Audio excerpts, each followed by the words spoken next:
the sponsor say to the proposed amendment? Mr. President, I think our colleague Senator Padilla hasn't is Kindly continue, Senator Padilla. You may proceed, sir. Maraming salamat po, Ginoong Pangulo. D, number 1, balik po ako doon. The apprehending team having initial custody and control of the chemical weapons shall immediately, after seizure and confiscation, physically conduct an inventory and photograph the same in the presence of the accused or the persons from whom such weapons are confiscated or seized, or his/her counsel, a representative of the Department of Justice, and any elected public official who shall be required to sign the copies of the inventory and be given a copy thereof. 2, within 24 hours upon confiscation, seizure, the said chemical weapons shall be submitted to an OPCW designated laboratory for confirmatory testing. 3, a certification of the OPCW designated laboratory results, which shall be done under oath by the laboratory examiner, shall be issued within 24 hours after receipt of the subject chemicals, provided that when the volume of the chemical weapons does not allow the completion of testing within the time frame, a partial laboratory examination report shall be provisionally issued, stating therein the quantities of chemical weapons still to be examined by the laboratory, provided, however, that the final certification shall be issued on the completed examination on the same within the next 24 hours. Number 4, after the filing of the criminal case, the court shall within 72 hours conduct an ocular inspection of the confiscated or seized chemical weapons, and through the armed forces of the Philippines shall within 24 hours thereafter proceed with the destruction of burning of the same in the presence of the accused or the persons from such items were confiscated or seized, or her counsel. The PNA-CWC, a representative of the media, the Department of Justice, and any elected public official. The head of the disposal team shall then issue a sworn certification as to the fact of disposal of the chemical weapons shall be submitted to the court having jurisdiction over the case. And number 6, the alleged offender or his/her counsel shall be allowed to personally observe all the above proceedings, and his/her presence shall not constitute an admission of guilt. In case the said offender accused refuses or fails to appoint a counsel within 72 hours before the disposition of the chemical weapons, the DOJ shall appoint Member of the public affairs. Members of the public affairs. A member of the public attorney's office to represent the former. Mr. President, Renumber the succeeding sections accordingly. Mr. President, What does the sponsor say? Hanggang dito. I just would like to know the rationale of including the in his amendment number 4, including several media personalities, the procedure of confiscation when the chemical weapon might endanger the individuals present, Mr. President. Bakit po merong representative of the media, the DOJ, and any elected public official? I think the proposal of Senator Padilla merely lifted what is written in the Dangerous Drugs Act. So what does Senator Padilla say? Pwede bang tanggalin yun? Opo. Ang gusto lamang po natin dito, Ginoong Pangulo, ay maging malinaw po doon sa batas ng ating ginagalang at minamahal na sponsor kung paano po yung distraction and disposition. Katulad po ng sinabi ko po kanina, ito po ay binasi lang po namin doon po sa kung papaano po ipinaliwanag ng ating pinunong minorya ang pagkakahambing doon po sa chemical weapons at sa droga. Pero siyempre po, malaya po ang ating sponsor na sila din po ay gumawa ng pagbabago dito. Katulad po kanina, binasa po natin, susunugin, burning. Eh siguro po may mga chemical weapons na hindi naman pwedeng sunugin. So nasa kanila pong mercy, Ginoong Pangulo, kung papaano po. What does the sponsor say? In our version, Mr. President, it is only the ATC and the OPCW representative, Mr. President. Maybe if I can convince our colleague, Senator Padilla, to delete. Can that be done, Senator Padilla? Kung ano po ang nais ng ating sponsor, kung ano po ang makapagpapalakas sa batas na ito, tatanggapin po natin, Ginoong Pangulo. Subject to that condition, what does the sponsor say? I accept, Mr. President. With a caveat, distinguished sponsor, Section 9 is entitled Destruction, which already covers the proposal of the Honorable Padilla. So there might not be any need anymore to renumber it, but simply merge, subject to style, the provisions of Section 9 with the proposal of Senator Padilla. Yes, Mr. President. Any objection there? Senate, what is the pleasure of the Honorable Zubiri? Yes, just to add to the discussion, Your Honor, Mr. President, Kindly proceed. with the permission, of course, the two gentlemen. On the burning, there are certain chemicals, and just to add, kasi sinabi naman po natin kapatid na si Robin, that he will abide by what is the standard on the disposition of this. Kasi yung pagsusunog, Your Honor, for example, anthrax, they're biological warfare, biological weapons of mass destruction, cannot be burned. Some of them have to go through thermal nuclear incineration. It has to be completely safe because these are air. Some of these are toxins in the air.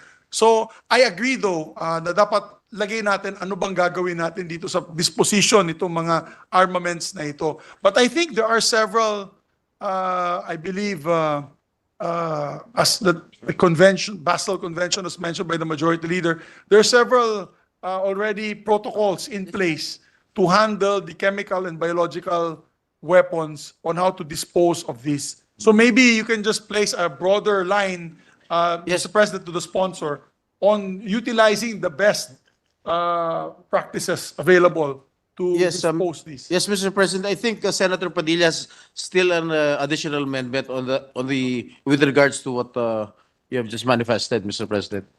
So let's act on this amendment first. Is there any objection to the proposed amendment as amended further by the distinguished sponsor? Hearing none. The amendment is approved, subject to style.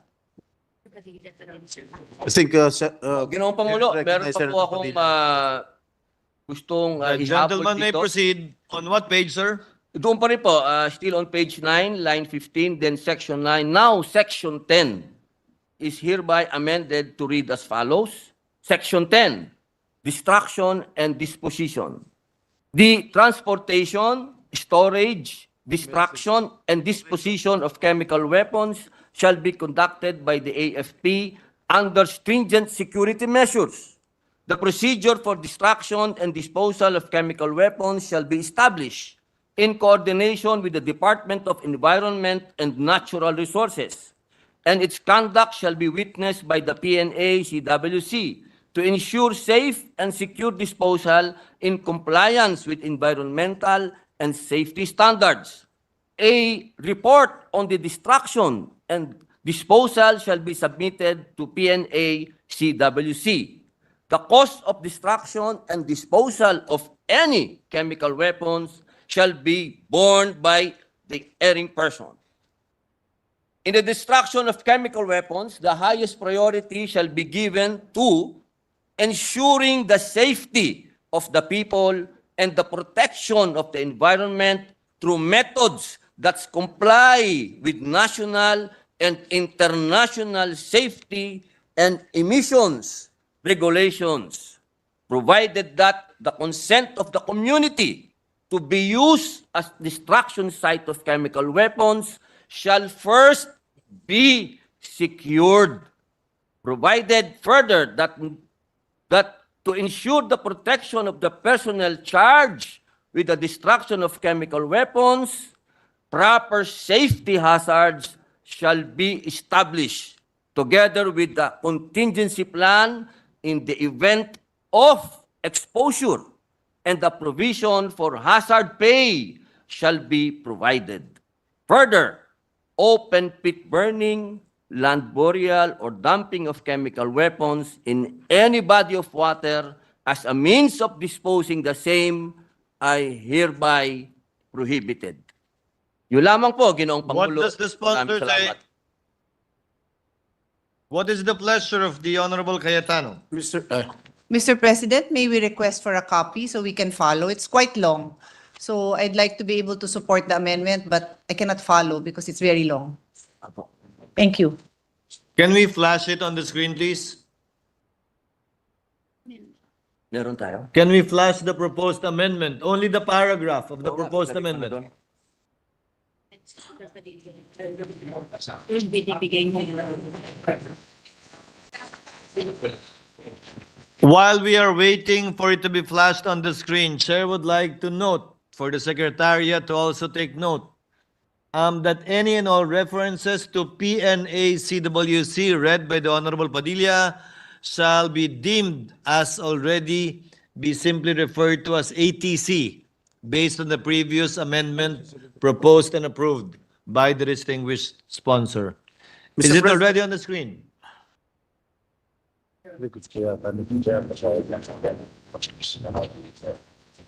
I didn't. Ginoong Pangulo. The Honorable Padilla is recognized. Opo, ako po ay handang tumanggap ng pagbabago po sa amendment to kung meron pong gusto mga magdagdag na ating mga kasama. While we are waiting for the input of Senator Cayetano, what does the sponsor say to the proposed amendment? Maybe we can wait for the inputs of Senator Cayetano since she still has to review all the amendments proposed by Senator Padilla, Mr. President. While waiting, maybe I can continue. Senator Cayetano is recognized. You may proceed, ma'am, for your interjection. No, I'm not making an interjection yet. I just want to put on record, it's 5 pages. So you can proceed or we can suspend because I cannot read this in 1 minute. I need a few more minutes to digest this, Mr. President. So can we proceed with the other amendments of Senator Estrada? And also, the proponent was explaining to me that it was copied from something. I said, just put it on record because we're happy to know. I am happy to know if this is based on an existing law, an existing policy. And then I'd also like to have time to coordinate with the sponsor to hear what the resource persons have to say about it. It's just such a serious matter. And the former Senate President also had a comment, and this is the relevant provision that he was referring to. So I'd like all of these concerns to be put on record so we can study this carefully. But rest assured, I'm reading it now. I just know that I cannot give you my comment in 2 minutes. Thank you. So with the permission of the Honorable Cayetano, will the sponsor will proceed with this other amendment so that she can get a clean copy afterwards? Yeah, so I will listen then, and my brain will focus on listening to the next amendment and not studying this. Otherwise, I will also ask to pause. We will not yet approve this, Your Honor, until and unless the lady has given her inputs. Thank We you. will just proceed so that we can get a clean copy already of the amendments that the lady can review and propose suggestions to, if at all. Thank you. May we first act on the motion before the Honorable Padilla reacts? What does the sponsor say with respect to the proposed amendment of Senator Padilla without prejudice to further amendments being proposed by Senator Cayetano? PA proposed amendment. Accepted, Mr. President, but may the proposed amendment of Senator Padilla be included in the collapsed Section 9, Mr. President? What does Honorable Opo. Padilla say? Opo, Ginoong Pangulo. Any objection to the proposed amendment having been accepted by the sponsor subject to that change? Chair hears none. Proposed amendment is approved. Wala na ba ho kayo ibang amendment sa Senator Padilla? Wala na po. Yun lamang po. Maraming salamat po. Thank you, Honorable Padilla. Ginoong Pangulo, gusto ko lamang pong idagdag, maiksi lang po, para po masagot ng konti yung binabanggit po ng ating senadora. Pia Cayetano ng Taguig Pateros. Tungkol lamang po doon sa batas kanina, inuulit ko po, ito po ay nanggaling sa iminungkahi po ng ating pinunong minorya nung sila po ay nagkaroon ng interpelasyon ng ating sponsor na lagi pong nababanggit yung patungkol po doon sa dangerous drugs law. At inaamin po natin na hindi po dapat talaga na pareho ang treatment dito sapagkat ito po ay chemical weapons. Ito po ay pinagbabasihan lang po natin kung paano po tayo naging mahigpit sa droga, dapat po tayo mas maging mahigpit dito po sa chemical weapons. Kaya po dun sa Section 10, doon po natin niliwanag kung papaano po gagawin at kung sino po at ano po ang dapat na mga lugar at kung sino po yung mga taong dapat pumayag. Yun po lamang. Maraming salamat The po. remarks of the gentleman are noted. The Honorable Estrada is once again recognized. Thank you, Mr. President. If I may continue on page 13. Ano ka? Line 5. After the word maintenance, insert the phrase antidote stock, comma. Any I so objection to move, the, Mr. President. any objection to the proposed amendment? Hearing none. Amendment is approved. May we recognize Senator Villanueva, Mr. President? Senator Villanueva is recognized to propose amendments. You may proceed, sir. President, dear colleague. Mr. President, I submit on page 13 between lines 24 and 25 to insert a new provision, section 19. 19, Mr. President, report to Congress not later than 1 year after the effectivity of this act. The ATC, acting as the national authority, shall periodically report to Congress, giving a detailed account of its accomplishment and progress, including on the cancellation of all licenses, an updated list of scheduled chemicals, and a copy of its annual declarations to the OPCW on relevant toxic chemicals and their precursors. We submit to the wisdom of the sponsor, and this was discussed during the interpellations, Mr. President, to ensure the proper monitoring and implementation of the law, which is in line of the oversight function of Congress. I submit. Would the gentleman like to specify the term periodic? Do you want it quarterly, semi-annually, or annually instead of the generic word periodic? I would leave it to the sponsor, Mr. Annually. President. Annually. Annually, Mr. President. What does the sponsor say to the proposed amendment? Accepted, Mr. President. Subject to style. Having been accepted, is there any objection? Proposed amendment is approved, subject to style. Thank you, Mr. President. Thank you, dear colleague. Thank you, Senator Joel. Mr. President, I move that we suspend first the period of interpellation until Senator Pia. Period of amendments, Mr. President. Any objection to the suspension of the period of amendments? Hearing none. Motion is approved. Majority Leader? Mr. President, I move that we proceed with the reference of business. Let's suspend first the bill. Mr. President, I move that we suspend consideration of Senate Bill number 2871 under Committee Report number 344. I so move. Any objection? Hearing none. Motion is approved. President, I move Majority that we Leader? proceed with the reference. Secretary General is directed to comply. Bills on first reading, Senate number 2884, an act further amending RA 7836, the Philippine Teachers Professionalization Act of 1994 as amended by RA 9293, Senator Revilla Jr. To the Committee on Civil Service, Government Organization, and Professional Regulation. Senate number 2885, strengthening the Philippine Civil Registration and Vital Statistics System, repealing for the purpose RA 3753 or the Law on Registry of Civil Status, providing funds therefore and for other purposes, Senator Estrada. To the Committees on Justice, Human Rights, and Finance. 2886, providing for the redevelopment of condominiums, amending for the purpose RA 4726, otherwise known as the Condominium Act, Senator Escudero. To the Committees on Urban Planning, Housing, and Resettlement, and Ways and Means. Resolutions, proposed Senate Resolution 1242, directing the appropriate Senate committee to conduct an inquiry on workplace harassment and abuse, Senator Tulfo. To the Committee on Labor, Employment, and Human Resources Development.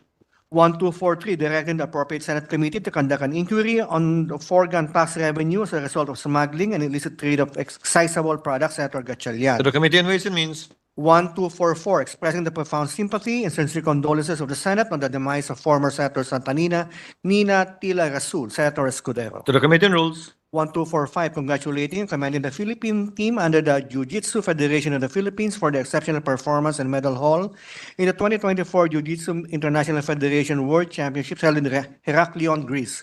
Senator Cayetano. To the Committee on Rules.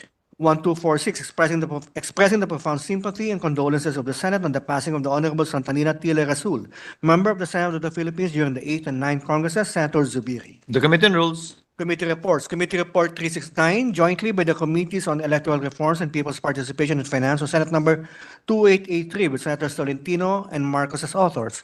An act allowing for electronic registration and voting by overseas Filipino seafarers, further amending RA 9189, the Overseas Absentee Voting Act of 2023, as amended by RA 10590. The Overseas Voting Act of 2013, appropriating funds therefore and for other purposes. Recommending its approval in substitution Senate numbers 172, taking into consideration House number 10178, Senator Marcos. To the calendar for ordinary business. Committee Report 370 by the Committee on Public Order and Dangerous Drugs and proposed Senate Resolution 194 by Senator Ejercito.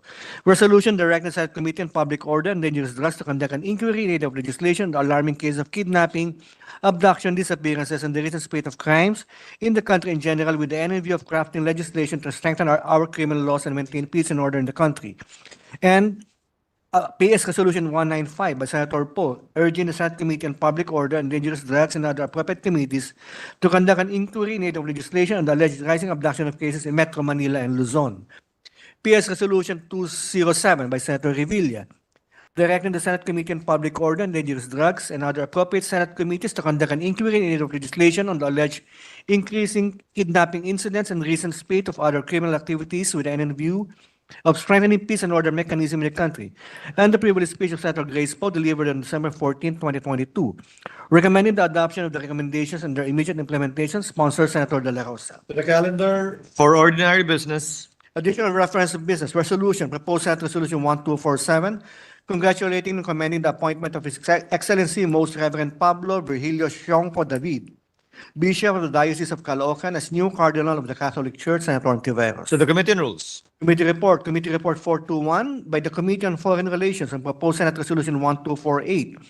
Resolution concurring in the agreement between the Republic of the Philippines and Japan concerning the facilitation of reciprocal access and cooperation between the armed forces of the Philippines and the self-defense forces of Japan, recommending its approval without amendment, sponsor Senator Marcos. To the calendar for ordinary business. Majority Floor Leader.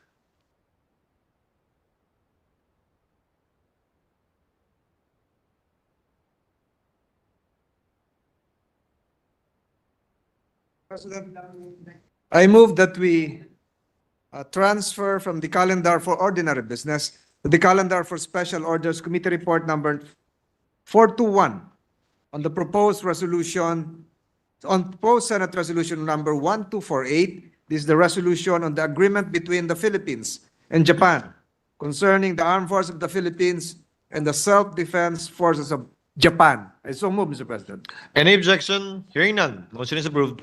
Majority Leader. President, I move that we consider proposed Senate Resolution number 1248 under Committee Report number 421. Any objection? There being none, consideration of proposed Senate Resolution number 1248 is now in order. Secretary General is directed to read the title only of the resolution without prejudice to inserting into the records the whole text thereof.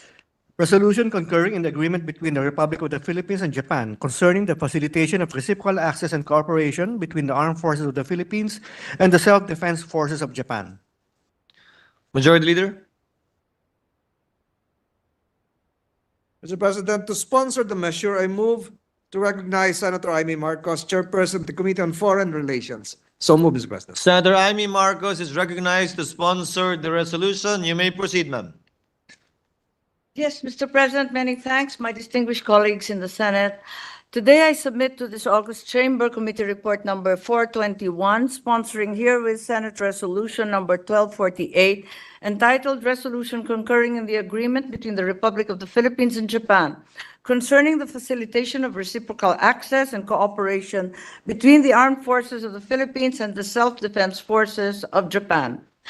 Decades after the Second World War, my father, the late President Ferdinand Edralin Marcos Sr., by then an old and ailing veteran of the brutal Second World War, reflected. I was reminded, reviewing my life, that I have been in too many conflicts, too many wars, Too many political battles, military battles, civil strife in government. And always one lesson stands out, and that is those whom you fight most passionately often turn out to be your best friends. Did he foresee today, when the fearsome Japanese Kempetai of 1942 are no longer, and in their stead are the Japanese self-defense forces offering us military aid and cooperation through this reciprocal agreement? Today, indeed, the Philippines and Japan enjoy a strong and vibrant relationship, sharing a reverence for democratic values and a common vision for a peaceful and prosperous future. While Japan has long been our foremost development and trade partner, it is only now that the deepening of defense and security ties for both countries tackles the complex security challenges of our region. In 2020, the Philippines ordered 3 fixed and 1 mobile long-range air surveillance radar from Japan for 5.5 billion pesos. Japan is also the supplier of many PCG or Philippine Coast Guard ships, including patrol ships BRP Melchora Aquino and BRP Teresa Magbanwa, both of which were delivered to the Philippines in 2022. Earlier this year, the Philippines finalized its order for another 5 97-meter Coast Guard vessels from Japan, financed through the Japanese Official Development Assistance Loan, or ODA. Furthermore, it should be noted with pride that the Philippines is the first recipient of military aid under the new Official Security Assistance Program in Japan, when in November 2023, the Armed Forces of the Philippines received a $4 million grant from Japan to enhance the country's coastal security capabilities. This is on top of the advanced air surveillance radar system delivered to the Philippines in October of 2023 and the mobile radar system delivered in April of 2024, all part of the air surveillance purchased by the country from Japan for 5.5 billion in 2020. Let us note also that a mere 2 days ago, a second grant under 2024 of similar non-lethal equipment from the Official Security Assistance was again given by Japan to be released in March of next year. The Japanese surveillance radars are expected to significantly boost the Philippines' air domain awareness in the South China Sea and also provide the potential to create an ADA, or air defense, air domain awareness network extending approximately 3,000 nautical miles from the Japanese archipelago to the Philippines, if the two countries' systems can be linked in the future. This surely should dissuade any air power's projections and intentions in the Pacific. With more and more security equipment and vital defense assets being sourced from Japan, the next phase would be expedited by this proposed reciprocal agreement.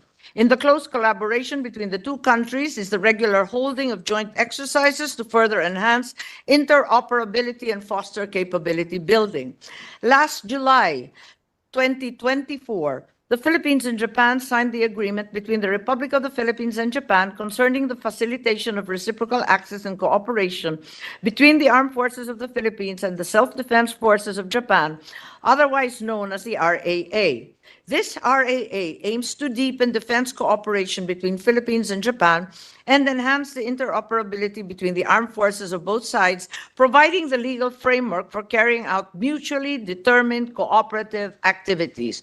The RAA will facilitate the conduct of more in-depth practical military cooperation and exercises, joint training, disaster relief, and logistical support between the two countries. The agreement also outlines the privileges that will be accorded to the visiting force and their civilian component in the context of entry and departure, importation and exportation, consistent with domestic laws and regulations. In addition, the RAA contains provisions on access, movement, professional practice of the visiting force and their civilian component while in the receiving state. Learning from our previous country agreements. We have provided safeguards, and they are embedded in the RAA firmly and completely. Foremost, Article 3 of the RAA provides that it is the duty of the visiting force and civilian counterpart and the members thereof to respect the laws and regulations of the receiving state. It emphasizes as well that the visiting force and the civilian component must abstain from any political activity within the receiving state. Moreover, to eliminate any doubt and suspicion that the RAA may one day become a surreptitious basis for the permanent presence of foreign troops in the country, Section 3 of Article 8 of the RAA explicitly declares that the agreement shall not be construed as providing a basis for a party to establish its military facilities in the territory of the other party. To underscore the primacy of each country's command over its own personnel, Article 21 of RAA provides that members of the visiting force and the civilian component shall remain at all times under the national command and overall control of the sending state. Furthermore, to address concerns about possible cultural and environmental impacts of military exercises, Article 20 of the RAA outlines the guidelines for environmental protection, respect for cultural indigenous peoples' heritage, human health and safety in the conduct of cooperative activities. This is the provision which was insisted upon by the Philippine side during negotiations and acceded to by the Japanese. When it comes to criminal jurisdiction over members of visiting force or its civilian component, the RAA makes it clear that the receiving state shall have the primary right to exercise jurisdiction over the members of the visiting force, including their civilian component, for offenses committed within the receiving state, except if such offenses pertain solely to the property or security of the sending state. The persons or property of the other members of the visiting force or its civilian component, or if such offense rose out of any act or omission in the performance of official duties. Indeed, the RAA is an important move in a long series of steps required for the Philippines to ultimately achieve a credible defense posture through capability building opportunities that will facilitate and enhanced interoperability that we should achieve with a trustworthy partner. The RAA will undoubtedly improve the standing, the morale, and the combat readiness of the AFP, all these without surrendering any portion of our sovereignty or becoming subservient to any foreign power. In the words of the Japanese Prime Minister Kishida Fumio, Japan and the Philippines are now experiencing an excellent relationship. We call it the golden age for Japan and the Philippines. Perhaps my father's prescient notion has indeed come to pass, that it is true that those we fought most valiantly are now our closest allies and friends. Hence, I now ask for the concurrence of this collegial body in the agreement between the Republic of the Philippines and Japan concerning the facilitation of the reciprocal access and cooperation between the armed forces of the Philippines and the self-defense forces of Japan. Thank you, Mr. President and honored colleagues. Majority Leader. Mr. President, next to deliver a co-sponsorship speech is none other than Senator Joel Villanueva. Senator Villanueva is recognized. Thank you very much, Mr. President. Thank you, Majority Floor Leader. Mr. President, dear colleagues, at the outset, please allow me to take this opportunity to express my sincerest gratitude and appreciation to the chairperson of the Committee on Foreign Relations, Senator Amy Marcos, for her hard work and her swift action on the Senate's concurrence to this important agreement. Mr. President, we also like to thank and acknowledge the presence of our Secretary of National Defense, Secretary Dibo Chodoro, who actually helped this representation and the Senate committee in understanding a lot of security concerns, Mr. President. The agreement, Mr. President, between the Republic of the Philippines and Japan concerning the facilitation of reciprocal access and cooperation between the armed forces of the Philippines and the self-defense forces of Japan demonstrates our common desire to further deepen the security and defense relationship between our two great countries. Mr. President, for 68 years, since the establishment of our diplomatic relations, Japan has been a reliable ally in promoting regional and global peace and stability and forwarding an international order that is based on the rule of law. As we have relayed, Mr. President, to the Japanese Prime Minister Kishida Fumio during his visit in November 2023, and just recently to Ambassador Endo Kazuya, this representation puts on record our strong support for the ratification of the Reciprocal Access Agreement. Mr. President, this agreement will simplify the process of Japan's self-defense forces and the AFP to bring troops and equipment into each other's countries and make it easier to conduct joint drills.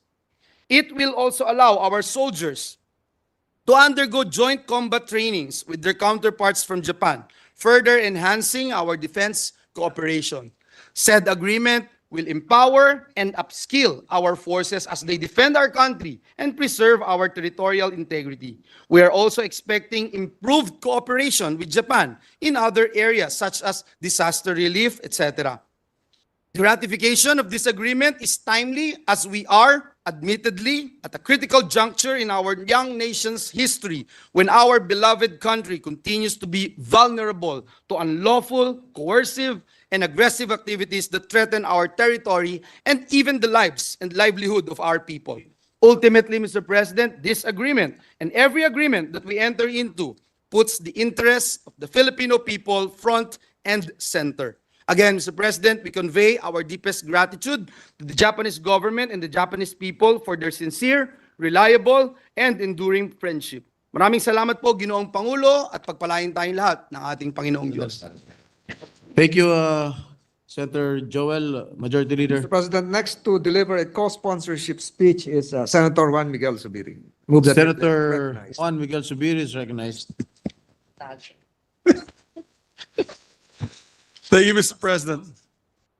Mr. President, I stand here today to co-sponsor the agreement between the Philippines and Japan concerning the facilitation of a reciprocal access and cooperation between the armed forces of the Philippines and the self-defense forces of Japan, or the Reciprocal Access Agreement, or RAA, as we call it. As I said during the Committee on Foreign Affairs hearing chaired by Senator Amy Marcos just last Monday, I have long been pushing for the Philippine and Japanese governments to seal this RAA. First, in discussions with our good friend, former Japanese Ambassador Koshikawa Kazuhiko, way back in 2022. I raised the idea with President Marcos not long after, and then again in succeeding meetings with former Prime Minister Fumio Kishida himself during our official visits to Japan over the past 2 years. And I'm hoping that my staff can also upload the picture of our historic meeting with the good former Prime Minister.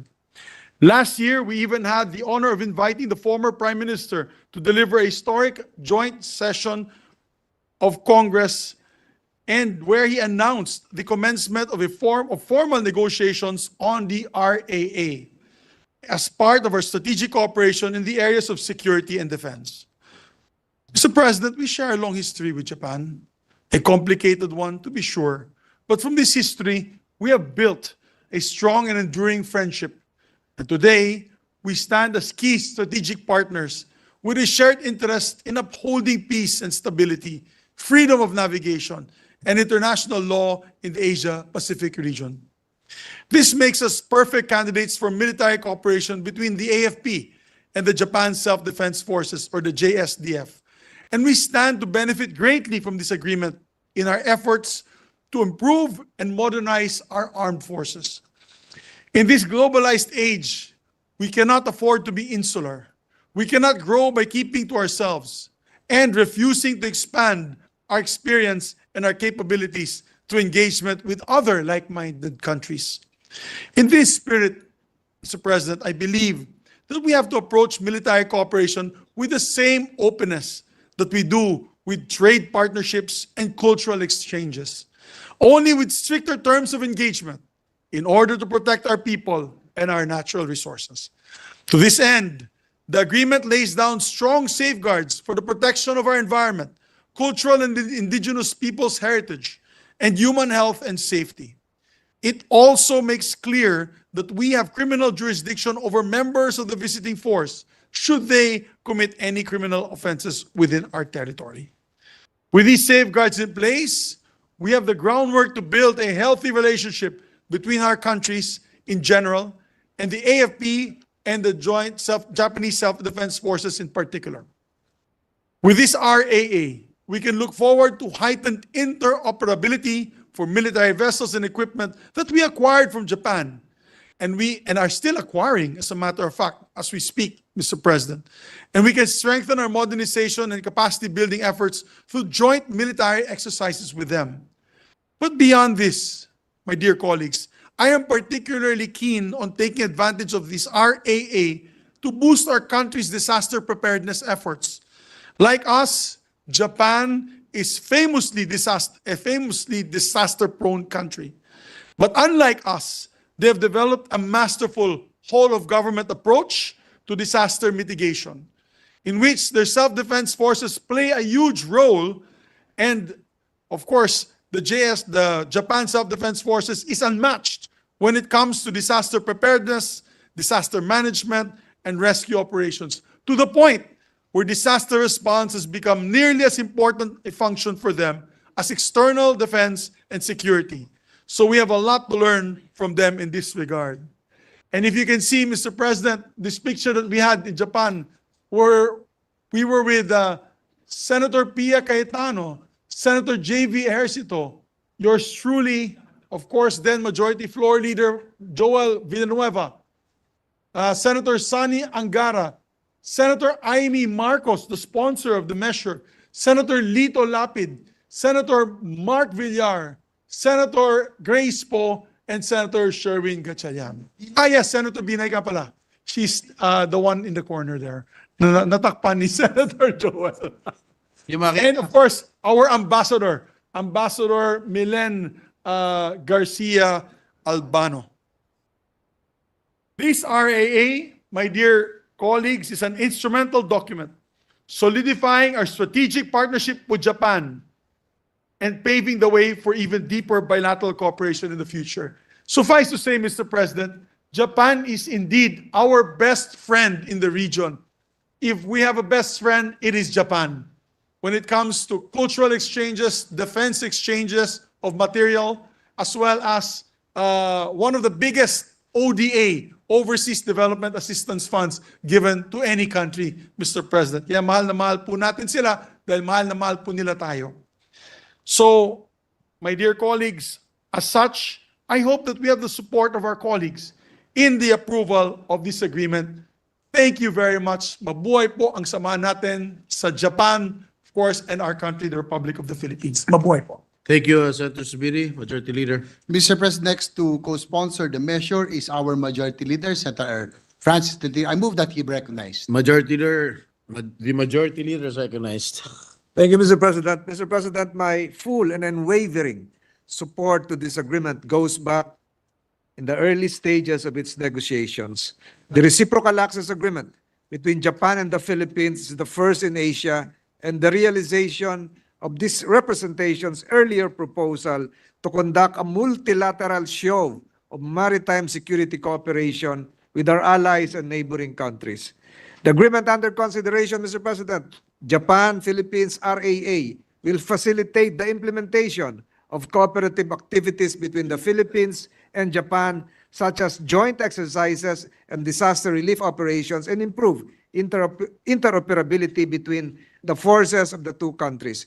By establishing clear procedures and defining the legal status of both forces, we're not only strengthening our military capabilities, but also reinforcing our strategic partnership with Japan. The Philippines stands at a crucial juncture in the Indo-Pacific region. By sharing fundamental values and principles with our Japanese counterparts, we can promote peace and stability while also ensuring the safety of our maritime domain. As a staunch advocate of multilateralism, I believe this agreement extends beyond mere military cooperation. It likewise presents a unique opportunity to activate existing agreements with Japan, especially that would promote and foster growth and development among our fisher folks. Towards this end, this representation proposes during its implementation the inclusion of mechanisms that will facilitate the transfer of advanced fisheries technology from Japan to our local fishing communities. This collaboration can ensure the sustainable use of our maritime resources and enhance the livelihoods of our fishermen through international cooperation. Mr. President, ultimately, our primary objective remains the well-being, security, and safety of our people. This agreement is a crucial step toward achieving that goal, and I'm proud to lend my support to it. I look forward to our collective efforts in advancing this very important initiative for our nation. Thank you, Mr. President. Thank you, Majority Leader. Mr. President, the following would like to have their sponsorship speeches inserted into records. Senator Lauren Legarda, Senator J.B. Ejercito, Senator Sherwin Gatchalian, and Senator Nancy Binay. Including this representation, Majority Leader. Including Senator Jinggoy Estrada. Mr. President, Senator Pia Cayetano would like to issue a short manifestation. I move that she be recognized. Senator Pia Cayetano is recognized. Thank you, Mr. President. Mr. President, I'd like to join our colleagues in expressing support for this measure.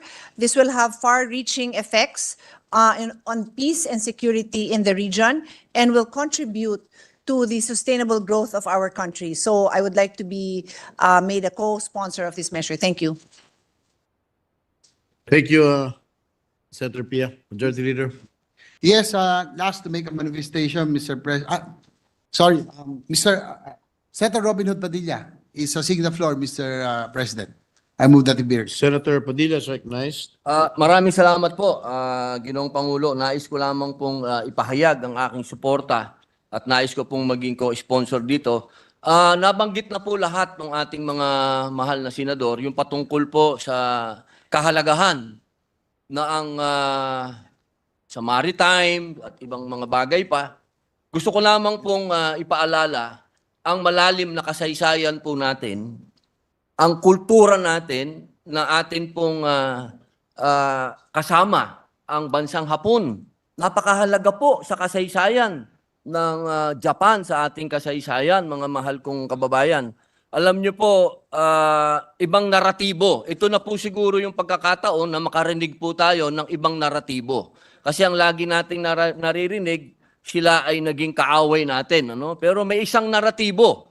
At ito po ay pinapatunayan ng kasaysayan. Kung titingnan po ninyo sa panahon ng Katipunan, ang unang sumuporta sa Katipunan ay ang mga Hapon. At yan po ay napapatunayan mismo doon sa barkong Congo na dumaong dito sa bayan natin. Katunayan nga po dyan, pati si General Artemio Ricarte, na kinikilalang unang Chief of Staff ng Armed Forces of the Philippines, ay matagal pong nag-self-exile sa Japan sapagkat hindi po siya nag-surrender sa mga Amerikano. No? At pati po yung naratibo na si Limahong, nung dumating dito at kinalaban yung mga Espanyol na sinasabi isang pirata, at dito rin po natin makikita ang mga kasama ni Limahong, mga Hapon, mga samurai, warrior, na lumaban sa mga Espanyol na mga sumakop po sa atin. Napakalalim po, pati po nung World War II, nakita naman natin na ang sumalubong sa mga Hapon ay si Emilio Aguinaldo. Dahil ang sinasabi nila, nung panahon daw po ni Dr. Jose Rizal, nung nagpunta si Jose Rizal sa Japan at humingi ng tulong at nagkaroon pa ng girlfriend doon, di ba, maraming naratibo po na nandiyan ang nandiyan ang Hapon. Kaya ito pong panukala nito, itong resolution nito, sinusuportahan ko po ito, hindi lang sa usapin ng tayo ay merong pag-uusap doon sa defense forces nila, kung hindi malapit po sa puso natin ang mga Hapon. Yun lamang po, maraming salamat. Maraming salamat, Senator Padilla. Majority Leader. Yes, Mr. President, Senator Tulfo would like to have his co-sponsorship speech be inserted in the records. Noted. And last but not the least, our Deputy Minority Leader, Senator Risa Ontiveros, would want to make a manifestation. I move that she be recognized. Senator Risa Ontiveros recognized. Salamat, Mr. President. I wish to manifest my support for this Reciprocal Access Agreement, RAA, which establishes procedures for the cooperative activities that are conducted by forces of Japan and the Philippines. In this geopolitical environment, I agree that we will gain abundantly through defense cooperation and military exercises. I am particularly grateful that the Philippine government insisted on the primacy of environmental protection and cultural integrity. Maraming salamat po to the men and women of the Department of Foreign Affairs and the Department of National Defense.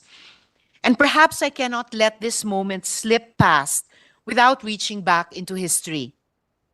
Even as we rightly move forward with cooperation and collaboration, may we also find within us a collective desire to reckon with the past and to seek justice where justice remains elusive.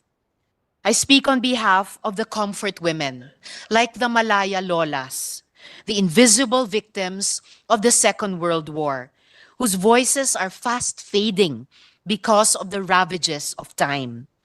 I yearn for the day, Mr. President, that we also cooperate, Japan and the Philippines, towards righting those historical wrongs and healing the wounds of a contentious past. This, I believe, is also the badge of a true friendship. Salamat po, Mr. President, and to our Japanese allies, arigato gozaimasu. Thank you, Senator Risa. Yes, Mr. President, with that, I move that we suspend consideration of proposed Senate Resolution number 1248. Before that, Senator Marcos? Are you seeking the floor? Anyway, Maraming salamat lang po sa mga co-sponsor at sa kanilang pagtangkilik sa ating RAA sa hapon. okay, I think Senator Pia Cayetano and this representation would like to be made co-sponsor of this bill. Thank you. Majority Leader. Yes, I reiterate the previous motion, Mr. President. I move that we suspend consideration of proposed Senate Resolution number 1248. Any objection? There being none, motion is approved. Mr. President, I move that we transfer from the calendar for ordinary business to the calendar for special orders, Committee Report number 298 on Senate Bill number 2787. This is the bill amending the Magna Carta for persons with disabilities. So move, Mr. President. Any objection? There being none, motion is approved. I move that we consider Senate Bill number 2787 under Committee Report number 298. Is there an objection? There being none, the motion is approved. Consideration of Senate Bill number 2787 is now in order. The Secretary will read only the title of the bill without prejudice to inserting into the record the whole text thereof. An act further amending Republic Act number 7277 as amended, otherwise known as the Magna Carta for persons with disability, and appropriating funds therefore and for other purposes. Majority Leader.